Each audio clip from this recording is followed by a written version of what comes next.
बात आती है जब भी संविधान लिखने या बनाने की, बात आती है जब भी संविधान लिखने या बनाने की, नाम अंबेडकर का बताया जाता है। परंतु ये बिल्कुल गलत है, क्योंकि आपको झूठ बताया जाता है, आपको झूठ बताया जाता है। जी हाँ, आज हम बात कर रहे हैं संविधान के लिखने एवं निर्माण के विषय में। चूंकि अभी हम देख रहे हैं जैसे आपका पेट का पेपर है, बहुत सारे बच्चे हैं जो टेस्ट में गलतियां कर रहे हैं। उसमें एक प्रश्न दिया गया था कि संविधान का निर्माण किसके द्वारा किया गया है, और विकल्प में आपका दिया गया था अंबेडकर, पटेल, नेहरू एवं संविधान सभा। तो अधिकतर बच्चों ने लगाया था कि संविधान का निर्माण अंबेडकर ने किया है और सभी का गलत हो गया था।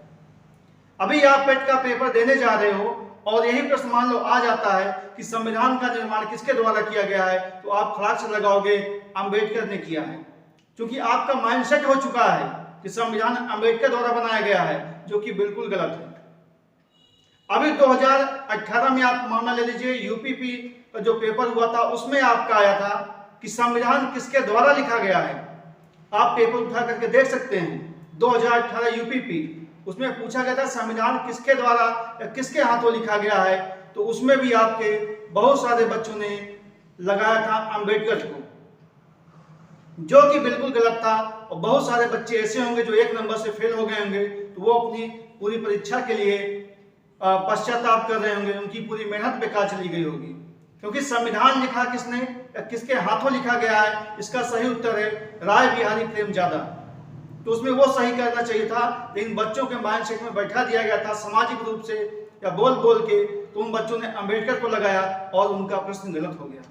तो एक बात आप कान खोल के सुन लीजिए, इसको अपने माइंड में रख लीजिए कि अंबेडकर ने ना तो संविधान का निर्माण किया है और ना ही उनके द्वारा संविधान लिखा गया है। तो बात आती है कि संविधान लिखा किसके द्वारा गया है और संविधान बनाया किसके द्वारा गया है। तो एक एक मुद्दे पर हम यहाँ पर बात करते हैं। हमारा कोई उद्देश्य बाबा साहब को अपमानित करना या उन्हें ठेस पहुंचाना नहीं है। बाबा साहब एक पढ़े लिखे विद्वान दूरदर्शी व्यक्ति से, इसमें कोई दो राह नहीं है। हम भी उनको मानते हैं, दुनिया उनको मानती है, लेकिन जो बात सही है सही है। क्योंकि आप पेपर देने जा रहे हो और मान लो आपका प्रश्न गलत हो जाता है, एक नंबर से आपका सिलेक्शन रुक जाता है, तो फिर आप जीवन भर पश्चाताप करोगे इस एक भ्रम झूठ की वजह से। तो आप जानते हो हमारे देश में जो वर्तमान संविधान है, जिसका निर्माण आपके 9 दिसंबर 1946 को गठित संविधान सभा के द्वारा किया गया था। अब इस संविधान सभा का गठन आप जानते हो कैबिनेट मिशन के द्वारा किया गया था। क्यों किया गया था? संविधान बनाने के लिए। तो इस संविधान सभा में आप जानते हो 389 सदस्यों को चुना गया था, उसी में से एक थे आपके अंबेडकर। बाद में पाकिस्तान अलग हो गया, उसकी संविधान सभा, तो जो हमारे यहाँ बचे थे लगभग आपके 300 लोग, 299 आपके।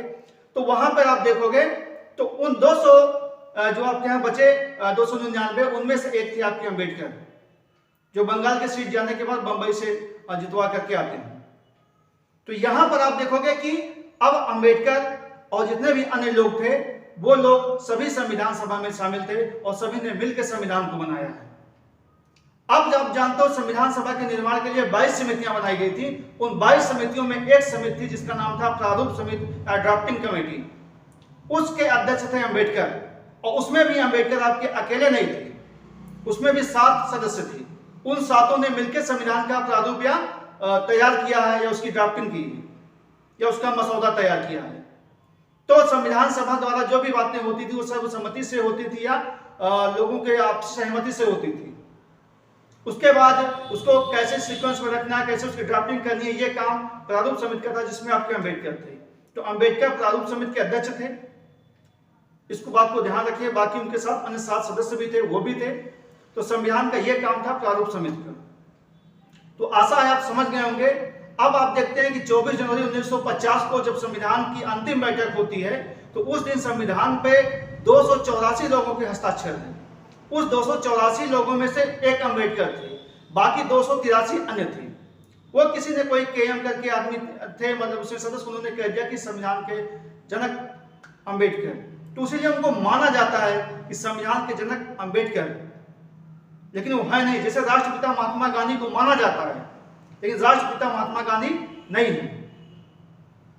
कहीं संविधान में नहीं लिखा है कि राष्ट्रपिता महात्मा गांधी है, या अंबेडकर ने संविधान को लिखा है, या अंबेडकर ने किसी अपनी किताब में लिखा हो कि मैंने संविधान का निर्माण किया है। हाँ उन्हें माना जाता है, उन सबका योगदान रहा, वो अलग बात है। ऐसा ही आप जानते हो जैसे हिंदी राष्ट्रभाषा कहीं पर नहीं है, लेकिन उसको माना जाता है कि हमारी राष्ट्रभाषा हिंदी है। तो राष्ट्रपिता महात्मा गांधी है नहीं, माने जाते हैं। राष्ट्रभाषा हिंदी है नहीं, मानी जाती है। तो संविधान के जनक अंबेडकर है नहीं, माने जाते हैं। अब बात है संविधान को लिखने की, किसने अपने हाथों से लिखा है। तो बहुत लोग कहते हैं अम्बेडकर साहब दिन रात लिखते थे, बैठ के उनके हाथ है, कलम चुप गई, क्या क्या तमाम कहानियां बताते हैं, वो सब बिल्कुल झूठ है। संविधान जब पूरा तैयार हो गया उसका मसौदा, तो उसको लिखने के लिए जो बुलाया गया था, जिसको जिम्मेदारी दी गई थी, उस व्यक्ति का नाम था राय बिहारी प्रेमजादा। यही आपके यूपीपी 2018 में आया हुआ है। तो राय बिहारी प्रेमजादा के हाथों से ही पूरी की पूरी दोनों प्रतियां लिखी गई हैं, हिंदी और अंग्रेजी की। अब इस संविधान में जो आपका डिजाइनिंग किया गया, जो भगवान राम के दरबार की फोटो डाली गई है, जो बुद्ध की है, या तमाम अन्य लोगों की फोटो डाली गई है, उस फोटो को, उस डिजाइन बनाने का काम दिया गया था नंदलाल बोस को, जो कि शायद शांति निकेतन से संबंधित थे। तो नंदलाल बोस ने डिजाइनिंग किया है। अब आप समझ गए होंगे हमारी बातों को। आप एक लाइन में आपको बता देते हैं कि संविधान का निर्माण अंबेडकर ने नहीं किया है। संविधान का निर्माण जब भी पूछा जाए तो वहां पर आपको लगाना है कि संविधान का निर्माण संविधान सभा ने किया है। अगला प्रश्न अगर आपसे पूछता है कि संविधान किसके हाथों लिखा गया है या किसने संविधान को लिखा है, तो वहां पर आपको अंबेडकर को नहीं लगाना है, क्योंकि उन्होंने संविधान नहीं लिखा है। वहां पर आपको लगाना है राय बिहारी प्रेमजादा। अब पूछेगा संविधान की डिजाइनिंग किसने की है, तो वहां पर आपको लगाना है नंदलाल बोस को। आशा करते हैं आप हमारी पूरी बात को समझ गए होंगे, और समझने के बाद ही कोई प्रतिक्रिया दीजिएगा। और यह आपके परीक्षा प्रयोगी है, नहीं तो आप कभी एक नंबर से कहीं पर फंसेंगे तो पछताएंगे। तो ये आपके सामान्य जागरूकता की जानकारी के लिए था। चलिए मिलते हैं किसी अन्य वीडियो में, तब तक के लिए नमस्कार।